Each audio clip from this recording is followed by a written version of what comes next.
going to retire and that he's not living like an athlete who's fighting at the top level anymore, and that he's not interested and he's not in the gym and etc. But I knew that there was going to be a decision made by the UFC coming soon. There's no way on earth that he's going to fight me. Not a chance. I will retire Jon Jones without even fighting him. Jon Jones called us last night and retired. Jon Jones is officially retired. Tom Aspinall is the heavyweight champion of the UFC. Tom Aspinall has finally broken his silence, and the MMA world is going absolutely crazy. Just days after officially saying he's done with the UFC, Jon Jones is suddenly back again, unretired. He's told Dana White and everyone else that he's open to fighting, but only if it's at the White House. The world. Jon Jones, the greatest fighter of all time, potentially, possibly. The guy that retired recently, about 2 weeks ago, because he didn't want to fight Tom Aspinall, because he'd been there, done it, he's living his best life, he's got nothing more to prove. He walked away from the sport, essentially undefeated. He has been retired for 2 weeks, maybe less than that. That gets a bit blurry depending on what the timeline is. But according to Twitter, apparently, according to Twitter, his Twitter, not general hearsay, Jon Jones has unretired. That is correct. He says that he is now back in the testing pool. Check this out. So, of course, the UFC shares this, and this is very nice of the UFC. Jon Bones Jones, the greatest of all time. And he just might be, we'll get to that after. There's others, Anderson Silva, George St. Pierre, Demetrius Mighty Mouse Johnson, Habib Nurmagomedov. The list goes on. Ilia Topuria, right? So he shares that. Okay, great, of course. Why not? I'd share that as well. I'd retweet it. And then this, fighting at the White House. That piqued his curiosity. You might have saw Donald Trump is saying that they're going to do a fight at the White House next year with 25,000 people. And I did a video on that, and I was like, you know what? Maybe that would be the fight for Jon Jones to come out of retirement. And then the very next tweet, there it is, just re-entered the testing pool. And at the time of me doing this, 4th of July, just about to start the barbecue, about to have a few beers, 37 minutes ago. Just re-entered the testing pool. That lasted for about 2 weeks. Figured we'd keep everyone's options open. Now, we'll have a look at the comments on that in just a second. I don't know what to think of this. I don't know if Jon's having a laugh, if he's being silly, if he's just taking the piss, or if he's actually serious. Yeah, you heard that right. After Donald Trump said he wants to host a UFC event at the White House, Jones jumped on that news like wildfire. And now he's all in. Only if the fight happens there. Dana White, we're going to have a UFC fight. We're going to have a UFC fight. Think of this, on the grounds of the White House. We have a lot of land there. We're going to build a little, we're not, Dana's going to do it. Dana's great, one of a kind. Going to have a UFC fight, championship fight, full fight, like 25,000 people. And we're going to do that as part of 250 also. We're going to have some incredible events, some professional events, some amateur events. But the UFC fight's going to be a big deal too. And Tom Aspinall? He's had enough of this nonsense. In a recent interview, you could feel the frustration pouring out of him. He said straight up, it's insane how Jones didn't want to fight for months, wasted everyone's time, officially retired, and now, just because Trump is involved and the spotlight's big, he suddenly wants to fight again. Tom didn't hold back. He called it disrespectful, not just to him, but to every single fighter in the heavyweight division. And he's right. This isn't just some random call out, it's about principle, about how the sport should be handled with fairness and respect. Managers in this sport have to keep their relationships with the UFC. Yeah. And it's a real problem, and there's many layers to this issue. Managers are afraid to back their fighters because of the repercussions on their relationships with the UFC, and it's all over the place. They will serve the UFC before they serve their fighters, as far as I'm concerned. But to see a guy with only one fighter and not have to worry about this at all, and just be like, do you know what? This was bullshit. You know, essentially just be like, this is not cool. I thought it was class. Do we have some quotes there on our John? I don't know if you put them up there. Oh, here we go. This is from the article up on Uncrowned. And believe me, this has nothing to do with me if this is a good article. I am just writing 50 words, here's Andy. 50 words, here's Andy. Here it is. I can't think of a worse way you could have done it. This is the announcement of Tom as the new champion. I don't know if pathetic is the word. I just feel they didn't think about it. I don't think Tom deserved to find out at a press conference in the middle of the night. Yeah. It's got a point. It's poor man management of Jones and Tom. I like the personnel at the UFC, but for me, they just don't do things right sometimes. I think he's right. Well, okay, go ahead. Sorry. And here it is on Jones. Like, I mean, just feels like he was knocking fucking home run balls out of the park. Like, everything that everyone felt. Yeah. He's just like, and here's this one. I know. As soon as Jones got injured and said he needed a year off before he fought Stipe, he should have stepped aside then. What is now going to happen in your career going forward in the heavyweight division? All right. What are your feelings towards him? First of all, thanks for keeping it short, because I have said that I'm not going to speak about it anymore. My feelings towards him, I just wish him all the best. Genuinely wish him all the best. If he feels satisfied with what he's done, which he's saying he is, and he's happy to leave like that, then I genuinely wish him all the best. Do you think that is it? I don't know him. Don't know him at all. Met him once. Don't know anything about him, so I don't know. So it's it was short. It was short and sweet, thank you.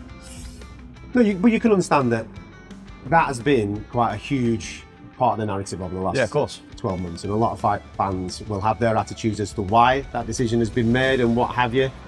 I kind of agree with you. At the end of the day, with the legacy that he's had and what he's done in the sport, he has the right to make a decision for himself. Personally, as a fight fan, I just wish that he'd done it a little bit earlier, so therefore we wouldn't have had that narrative over the last 12 months, because I can imagine it's been incredibly frustrating for you from a personal point of view and a professional point of view as well.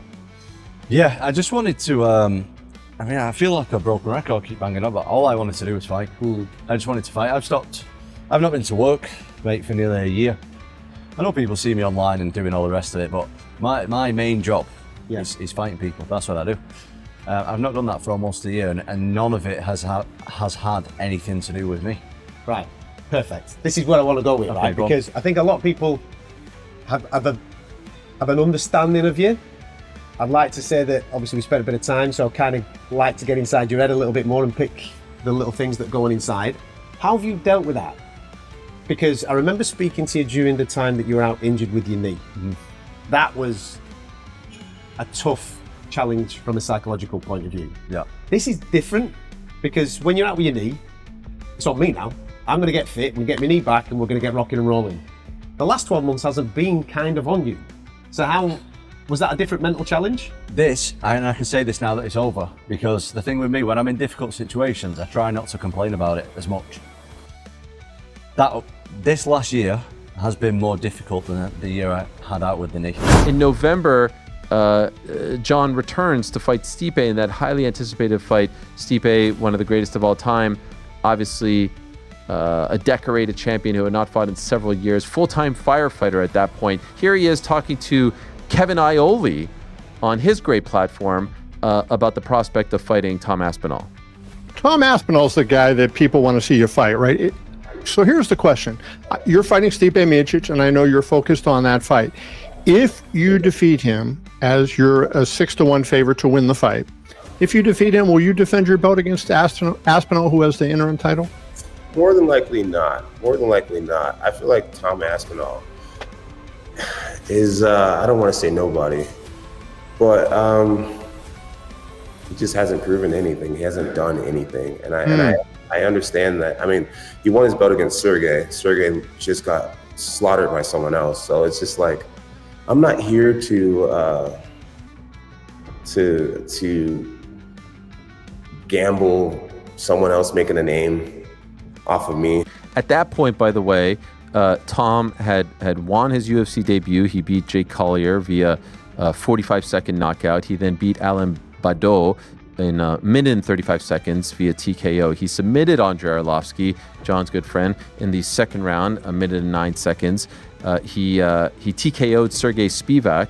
He submitted Alexander Volkov. He blew out his knee against Curtis Blades, came back a year later and TKO'd Marcin Tybura in a minute and 13 seconds. He knocked out Sergey Pavlovich in 69 seconds. That's what Tom, the quote-unquote nobody, had done up until that point. Pretty much beat everyone that he could have, other than the top dog, who clearly did not want to fight him. Now he wants to fight? Really? Not when Tom was ready, not when the fans were shouting for it. No, it has to be now, because it's flashy, because it's the White House, and there'll be cameras everywhere. Come on, that was the message Tom sent out loud and clear, and the fans, they're torn apart. Some are saying, of course, it's Jon Jones being Jon Jones, only coming out when the spotlight is perfect. Others think it's just more trolling, that Jones never seriously planned on retiring in the first place. But here's where things go next level. Dana White hasn't dismissed the idea. In fact, word is there are serious talks happening behind the scenes. This could actually happen. If it does, Tom leaves Jon Jones at the White House, that could be either the most bizarre freak show or one of the biggest legacy fights MMA has ever seen. But let's not lose focus here.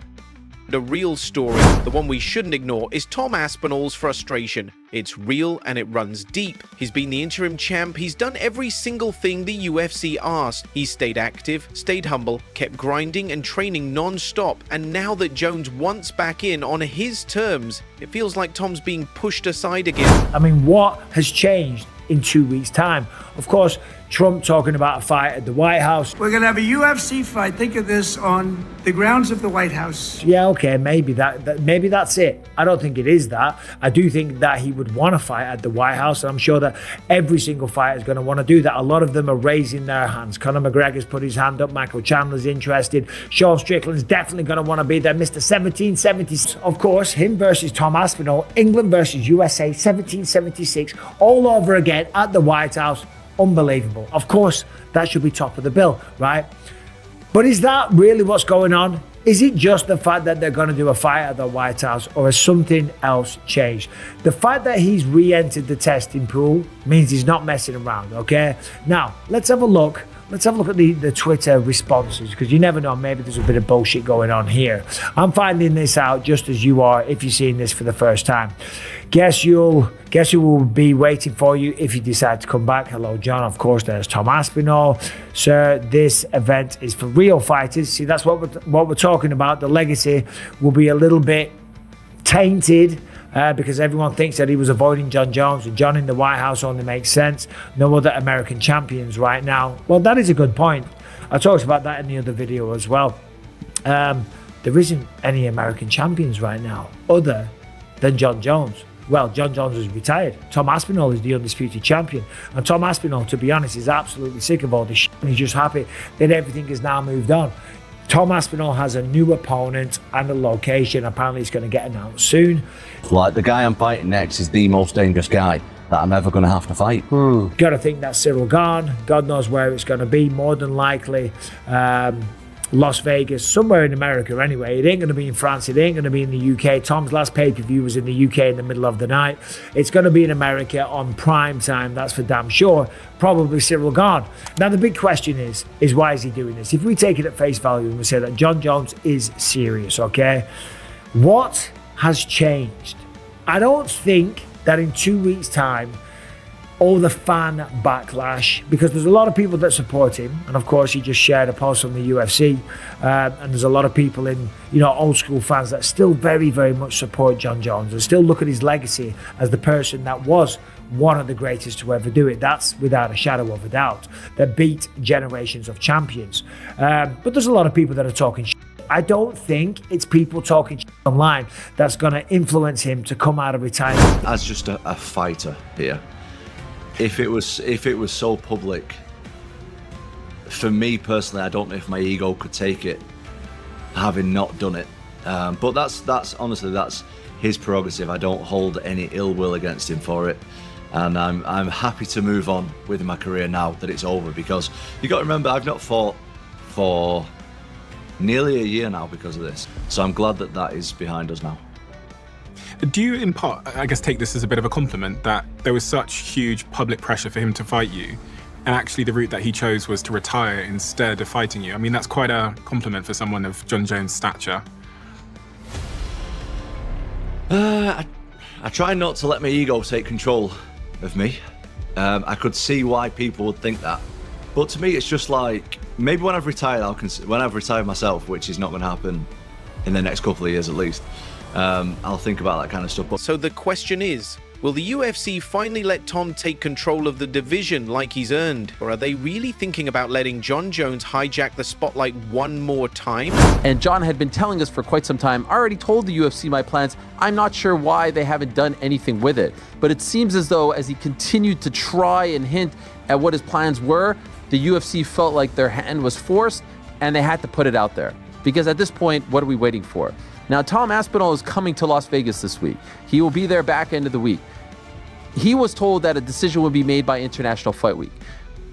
Why I think this is ludicrous that it all went down like this was, we had waited so long for the resolution to this issue. Could they have not done something in Las Vegas in front of all the fans before the press conference, after the press conference, before the weigh-ins, after the weigh-ins, in the middle of the card on Saturday, before the fight, after the fight, presenting Tom with the belt, saying, you are the man, this is the glamour division, you are the baddest man on the planet, you're the heavyweight champion, you've done it all right, everything we've asked of you. Why not do it like that? He's literally going to be there in a couple of days. Where every media member, every fan is going to be there. You do it like this? In a throwaway, midway through a press conference in Baku, Azerbaijan, in the middle of the night over there, when no one's paying attention, you do it like that? What is that? When you're an interim champion, they only make an interim champion when the champion cannot defend the belt. So for Jon Jones, he couldn't defend the belt because he tore his pec muscle. So the interim champion means he should be fighting the champion right off the bat. That's not the case with Jon Jones, right? Because Jon Jones is going to fight Stipe Miocic. So the interim champion is supposed to sit there and wait. But by law, in like the regulations, once Jon Jones steps in the cage, he is stripped of his interim champion because the champion has returned. There is no longer for an interim champion. What is the point of having an interim champion when the champion is ready to fight? This is the only sport in the world you can have somebody hold your career back. Yep. I've been almost a year inactive with no prospects of anything. Just be ready, and we'll just let you know. Yeah. And that's kind of difficult, like mentally, to. Oh yeah. This is the fight against Jon Jones. Like, not the fight is another thing. Yeah. This is the tricky bit where I really have to stay switched on, stay motivated, and.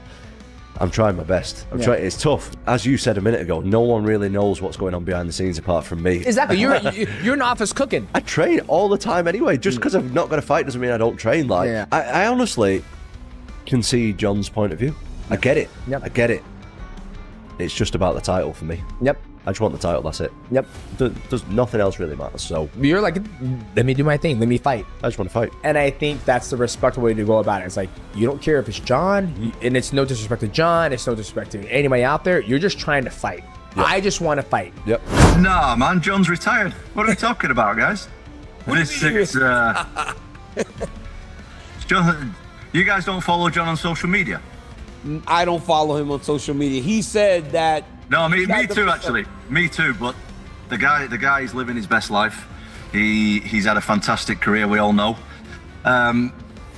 We know Jon's a religious man, so I want to say God bless him moving forward in what he does with his life and his career. And, we move on. We move on. I'm the undisputed heavyweight champion of the world. I'm ready to take on all comers, get this division moving again. Us guys have been waiting around too long. You know, the contenders are getting sick of it. Everybody's getting sick of it. Even the fans are getting sick of this stuff. So Jon's retired and it's time that we move on. Retired Jon Jones. Just as he predicted, Tom Aspinall, over a year ago, I think, said, I will retire this man without even having to fight him. He's never going to fight me. And despite all the umming and ahhing and all the fucking pretending that he was going to actually ever get in the cage with Tom Aspinall, Jon Jones has done what we always knew he was going to do. He's tucked tail and ran. Imagine calling yourself a goat and yet behaving like such a duck. I mean, this is like back in the playground. Jon Jones has got a bike. Tom Aspinall's come over and goes, give us your bike now. What you have to do then is fight. You have to defend what your shit is and say, no, you're not going to take this. And do you know what Jon Jones did? You have it. I don't want to fight. You can have it. This is unbelievable. The greatest of all time. What a load of shit. I'm sorry. Never going to call that him the GOAT. Ever again. Because being the greatest of all time is not just about winning. And that's what Jon Jones doesn't understand. It's about how you conduct yourself throughout the whole of your career. Are you willing to fight the biggest challenges, the biggest tests, go in there and test yourself against everyone? And Jon Jones proved without a shadow of a doubt, his biggest test stepped up and he bottled it well and truly. Remember this clip from like over a year ago when Jon actually met Tom in person? Respect, man. All the best. Respect. All the best. Do a quick picture. Sure. Yeah? Let's get it. A face off. No, okay. He wouldn't even face off with Tom Aspinall, let alone get in a cage with him. And after all of the fannying around and waiting for Jon Jones to man up and strap his balls on and defend his heavyweight title, because you've never really earned it. You beat a guy who wasn't even the champion. You beat Stipe. Oh my God, what a farce that fight was. Because let's be real here, the whole MMA community is watching this unfold. Everyone knows this division has been stuck in limbo for way too long. If Jon Jones is serious about coming back, then sign the damn contract and fight. But if not, then let Tom Aspinall build his legacy. No more waiting, no more drama, no more circus.